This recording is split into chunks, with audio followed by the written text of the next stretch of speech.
Bonjour et bienvenue! Si vous n'avez pas eu le temps de vous mettre à jour sur les dernières nouvelles locales, ne vous en faites pas parce que TVME est là. Je m'appelle Éric Morrison et voici votre compte-rendu de toutes les nouvelles pertinentes dans la région du Val-Saint-François, ainsi qu'Actonville, la Montérégie et le centre du Québec, tels que rapportés par les médias Le Val-Ouest Radio-Acton. Alors, rejoignons ma collègue Julie Duhamel pour les informations du Val-Ouest et allons de l'avant avec l'essentiel. Merci Éric. Alors maintenant pour les nouvelles du Val-Ouest. Le 11 novembre 2025, le Centre d'action bénévole Valcourt et Région a dévoilé sa nouvelle image lors de son Assemblée générale annuelle. Résultat d'une année de réflexion sur son identité et son rôle communautaire. Implanté dans le Val-7 depuis 1977, l'organisme a amorcé une planification stratégique 2024-2028 autour de 3 axes. 1. Se renouveler, 2. Se repositionner et 3. Régénérer l'implication. La première année a permis de redéfinir mission, vision et valeurs, mettant l'accent sur l'action bénévole et la participation citoyenne. Le nouveau logo, une fleur à 7 pétales représentant les municipalités du territoire, symbolise un cap vert au cœur des transformations sociales et de l'engagement collectif. Le lundi 10 novembre 2025, Virginie Fortin, ancienne propriétaire du Café Fabulé de Saint-François-Xavier de Brompton, a confirmé que son commerce, fermé depuis juillet, ne réouvrira pas. Après 3 mois d'efforts pour vendre l'entreprise fondée en 2021, elle affirme avoir dû lâcher prise en raison des coûts, incertitudes et absence d'acheteurs. Malgré une clientèle fidèle et une vision avant-gardiste axée sur l'achat local, la mobilisation et la communauté est demeurée difficile. Mme Fortin dit néanmoins tirer une grande fierté personnelle de cette aventure. Une vente d'inventaire aura lieu les 18 et 20 novembre, suivie de portes ouvertes les 23-24 novembre au 99 rue principale. Face à l'annonce de 87 nouvelles suppressions de postes chez TVA, particulièrement en région, la députée de Shefford, Andréane Larouche, presse Ottawa d'intervenir pour sauver les médias locaux en crise profonde. Elle dénonce l'absence d'investissement fédéral pour les médias privés, alors que la concurrence des géants numériques fragilise l'information régionale. La députée réclame le retour de la taxe sur les services numériques qui pourrait générer 7,2 milliards de dollars sur 5 ans afin d'alimenter un fonds dédié à la culture et à l'information. Selon elle, chaque nouvelle coupe menace l'accès à une information de proximité essentielle pour les Québécois, particulièrement en région. Le Parc national du Mont-Offord a présenté les importants travaux réalisés pour prolonger la saison de ski de fond lors d'une visite menée par la ministre Isabelle Charret, le PDG de la CEPAC Martin Soucy, le directeur du parc Mario Landry et François-Xavier Regnault. Devant les effets du réchauffement climatique, 1,4 million ont été investis pour améliorer 15 km de sentiers grâce au terrassement et au rechargement granulaire. Ces aménagements optimiseront le drainage, faciliteront le maintien de l'enneigement et offriront une plus grande ouverture hâtive et une fermeture plus tardive. Le projet inclut aussi des mesures environnementales strictes comme le remplacement de ponceaux et la protection des habitats aquatiques. 2 commerces estriens, le dépanneur Foisier de Valcourt et la potinerie de Racine, dénoncent les effets de la modernisation de la consigne, qui les oblige à cesser d'accepter les contenants consignés depuis l'ouverture d'un point de retour Consigne-Action à Valcourt. Les propriétaires apportent une baisse marquée du chiffre d'affaires, une perte de plusieurs milliers de dollars en primes de gestion et la disparition d'un service essentiel pour les citoyens, notamment les plus vulnérables, qui utilisaient cet argent pour se nourrir. Les municipalités de Racine et Valcourt appuient leurs commerçants, plaidant pour une souplesse réglementaire adaptée aux réalités rurales. L'AMDEC confirme que la situation touche d'autres commerces au Québec, alors que le gouvernement maintient le cap sur l'objectif de 90 % de récupération d'ici 2032. Les Chevaliers de Colomb du Québec lancent leur 49e campagne des œuvres charitables, la plus importante levée de fonds de l'organisme. Les billets vendus au coût de 10 $ pour un livret de 6 donnent la chance de rapporter une part des 200 000 $ en prix. Pour chaque livret vendu par le Conseil 3207 de Valcourt, 6 $ restent dans la communauté, soutenant des organismes locaux, des écoles, des familles et des personnes vulnérables du Val-7. La vente est en cours et le tirage aura lieu le 10 avril 2026. Chevaliers, cadets de la marine et élèves de l'Odyssée participeront à du porte-à-porte dans les municipalités. La confrérie Artisans Brasseurs de Windsor ramène son anti-marché de Noël les 22 et 23 novembre, un événement festif créé pour dénoncer la réglementation qui empêche les microbrasseries de vendre leurs produits dans des marchés publics. Cynthia Lewis, copropriétaire, rappelle que malgré la possibilité d'offrir des dégustations, la vente demeure interdite, une situation jugée contre-productive. L'édition de cette année prend de l'expansion avec une vingtaine de kiosques d'artisans, un jeu gonflable, des camions de rue, un feu de foyer et un spectacle en soirée. L'événement très attendu sur les réseaux sociaux encourage l'achat local tout en soutenant la cause des microbrasseries québécoises. Le 10 novembre 2025, Québec, l'UPA et Hydro-Québec ont conclu une entente de principe visant à renouveler le cadre entourant le passage des lignes électriques en milieu agricole et forestier. Avec plus de 5000 km de nouvelles lignes prévues, les compensations versées aux producteurs seront désormais augmentées de 25 % de la valeur marchande des terrains touchés afin de reconnaître les pertes d'usage et contraintes permanentes. Les lots boisés recevront aussi un meilleur dédommagement. Hydro-Québec contribuera par ailleurs à 25 millions sur 10 ans à un fonds pour la relève agricole. L'entente inclut aussi un plafond de responsabilité civile ainsi que des mesures de protection des sols et d'accompagnement des producteurs. La Fondation J. Armand Bombardier et le Centre culturel Yvonne L. Bombardier lancent la 13e édition de la Bourse d'études supérieures en arts visuels destinée à soutenir la relève artistique au Québec. Les étudiantes et les étudiants inscrits à une maîtrise en arts visuels dans une université québécoise peuvent déposer leur candidature jusqu'au 11 janvier 2026 via la plateforme de la Fondation. La bourse, remise chaque année, comprend un prix de 10 000 $, une résidence de création à Valcourt ainsi qu'une exposition professionnelle au centre culturel. Cette initiative philanthropique vise à encourager la recherche, l'innovation et le développement du talent artistique émergent. L'histoire d'Angela illustre le potentiel de la déprescription, une approche qui consiste à réduire ou arrêter de façon sécuritaire des médicaments qui ne sont plus bénéfiques ou causent trop d'effets secondaires. Après une paralysie partielle en 2023, Angela cumule les traitements et voit sa fatigue, son brouillard mental et ses douleurs augmenter. Elle rejoint alors un projet de recherche mené par un pharmacien-chercheur, Benoît Cossette, au Centre de recherche sur le vieillissement. Plus de 50 personnes de 60 ans et plus y participent. Les chercheurs espèrent d'ici 2027 démontrer que la déprescription améliore énergie, mobilité, équilibre et autonomie. Les patients sont invités à en discuter avec un professionnel de la santé. Le média communautaire Le Val-Ouest lance un appel à ses membres réguliers pour recruter de nouveaux bénévoles au sein de son conseil d'administration. L'organisme recherche des personnes passionnées par l'information locale, le journalisme de proximité et la vie communautaire du Val-Saint-François. Les membres du CA contribuent aux orientations stratégiques, représentent la communauté, participent aux décisions importantes et collaborent à la préparation de l'Assemblée générale annuelle. Aucune expertise précise n'est requise, gestion, communication ou simple désir de s'impliquer sont bienvenus. Les personnes intéressées peuvent écrire à info@val-ouest.com pour obtenir plus d'informations. La Chambre de commerce et de l'industrie de la région de Richmond s'oppose à l'intention des chambres de commerce de Windsor et de Valcourt d'adopter le nom Chambre de commerce du Val-Saint-François à la suite de leur fusion.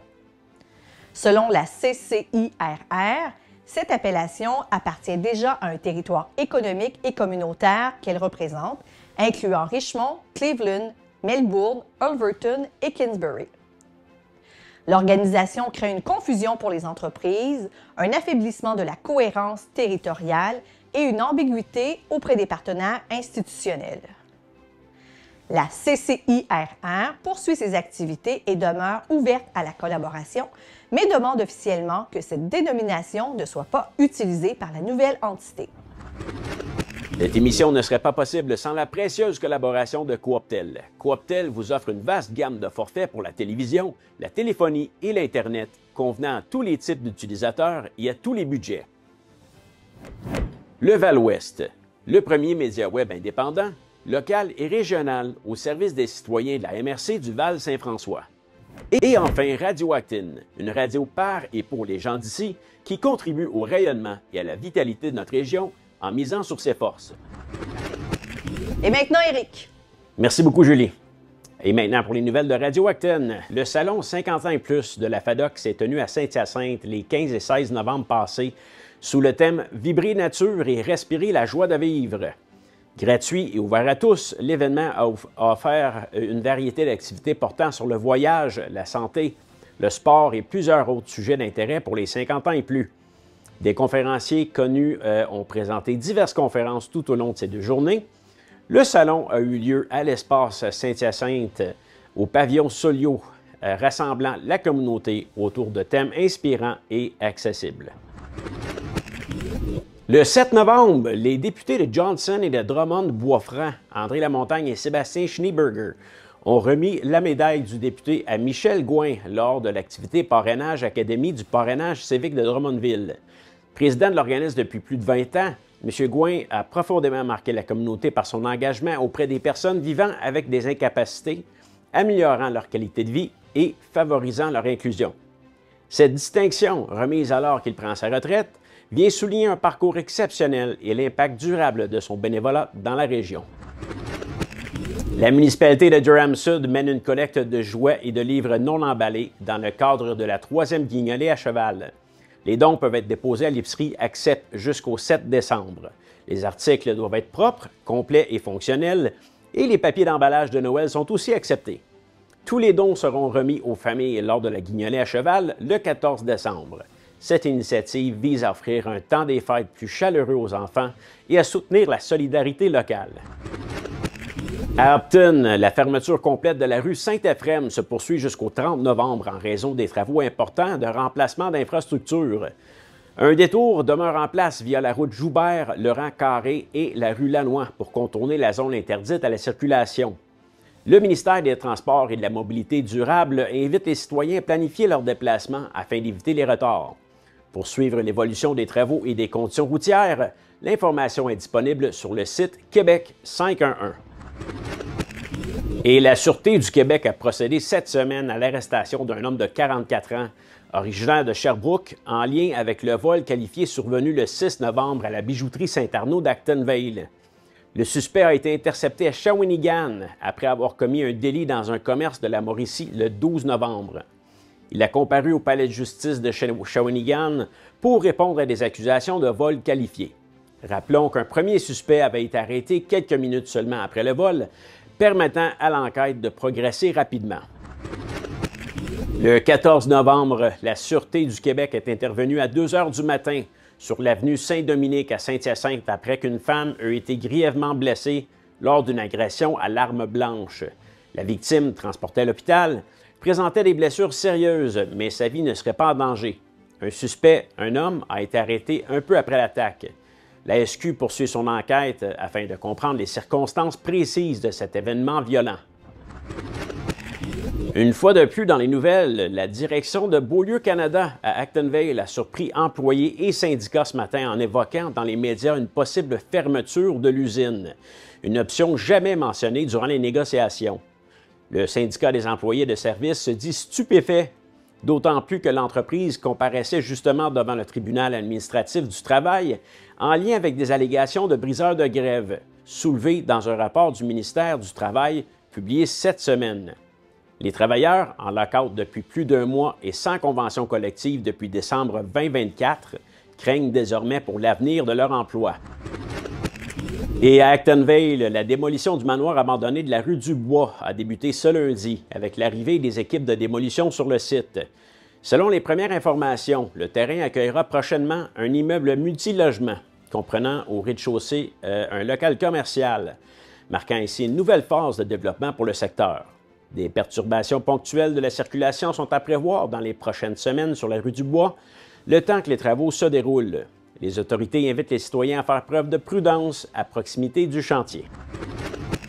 Un avis d'ébullition préventif est en vigueur depuis hier soir dans un secteur d'Actonville, à la suite d'un bris d'aqueduc survenu dimanche sur la rue du Bois. Les résidents doivent faire bouillir l'eau pendant au moins 1 minute avant toute consommation. La vie touche la zone allant de la rue Hormidas-Lemoine à la rue Beaugrand, incluant l'extrémité de la rue Rousseau et se terminant à la rue Saint-André. La Ville informera les citoyens dès que la situation sera rétablie. Pour plus de détails, il est recommandé de consulter le site officiel de la Ville d'Actonville. La MAPAQ demande à la population de ne pas consommer de bœuf et de veau haché vendus le week-end dernier au Super C de Granby, en raison d'une possible contamination par du métal ou du plastique. Un bris d'équipement chez l'entreprise responsable du traitement alimentaire serait à l'origine de l'incident. Les consommateurs qui possèdent ces produits doivent les jeter ou les retourner en magasin. L'avis détaillé incluant les renseignements de sécurité est disponible sur le site du MAPAQ. Ce lundi 17 novembre, la Bibliothèque municipale d'Actonville accueillait Elisabeth Abba pour une activité axée sur l'inclusion et la diversité culturelle. L'atelier, intitulé « Démystifier les cheveux afro », s'adressait autant aux enfants qu'aux adultes souhaitant mieux comprendre cette réalité culturelle. Donc, une occasion d'apprentissage ouverte à tous dans un esprit d'échange et de respect. Le ministère des Transports et de la Mobilité durable rappelle aux automobilistes les mesures essentielles à prendre avec le retour des conditions hivernales au Québec. Avant de prendre la route, il est recommandé de consulter le Québec 511 pour l'état des routes, Environnement Canada pour la météo et de s'assurer que le véhicule est prêt pour l'hiver. Le déneigement complet du véhicule, toit, phare, vitres et plaques demeure obligatoire. Le ministère insiste aussi sur la réduction de la vitesse, l'augmentation de la distance entre les véhicules et la prudence près des équipements de déneigement. La date limite pour installer vos pneus d'hiver est fixée au 1er décembre 2025. Selon le classement annuel du Journal de Montréal, publié le week-end dernier, les écoles secondaires de la région affichent des résultats mitigés. La polyvalente Robert Ouimet, seule école publique d'Actonville, obtient une note de 4,5 sur 10, appuyée par un taux d'échec de 17,2 en 2024, tendance qui se maintient en 2025. À Drummondville, l'école secondaire La Poudrière occupe le 420e rang sur 470, en raison d'un taux d'échec élevé de 27,1 Du côté de Saint-Hyacinthe, les écoles publiques et privées conservent des positions considérées comme dans la moyenne, selon les données publiées.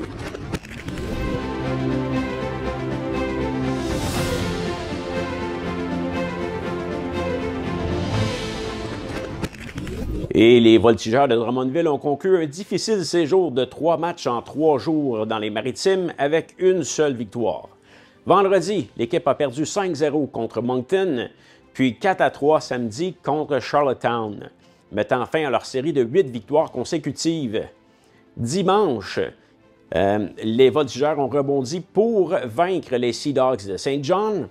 Les hommes de Sylvain Favreau seront de retour au centre Marcel Dionne jeudi et vendredi pour affronter l'Océanie et les Huskies dès 19h. Le bataillon de Saint-Hyacinthe a signé son premier week-end parfait de la saison avec 2 victoires en 2 jours. Vendredi, l'équipe de Dominique Lapensée a orchestré une spectaculaire remontée après un déficit de 3-0, l'emportant en prolongation grâce, entre autres, aux 4 points de Philippe Sanché. Samedi, les Mascoutins ont dominé les Pétroliers de Laval dans un match intense où 184 minutes de pénalité ont été décernées. Le bataillon sera de retour en action samedi prochain pour affronter les Marquis de Jonquière au stade LP Gaucher dès 19h30. Et oui, les lauréats de Saint-Hyacinthe ont décroché un 3e bol d'or consécutif en Division 2 collégiale de la RSEQ samedi, en battant les volontaires du cégep de Sherbrooke par 34-15. Une remarquable poussée de 21 points au 2e quart a permis à la formation mascoutaine de confirmer sa domination et de prolonger une séquence de 3 titres provinciaux. Les lauréats avaient remporté les 2 éditions précédentes face au cégep de Lévis, consolidant leur statut d'équipe à battre dans le circuit collégial québécois. Pour plus d'informations sur toutes ces nouvelles, rendez-vous sur les sites respectifs du Val-Ouest au www.val-ouest.com et de Radio Acton au www.radio-acton.com. Merci d'avoir été avec nous encore une fois cette semaine et soyez des nôtres la semaine prochaine pour une autre émission de L'Essentiel.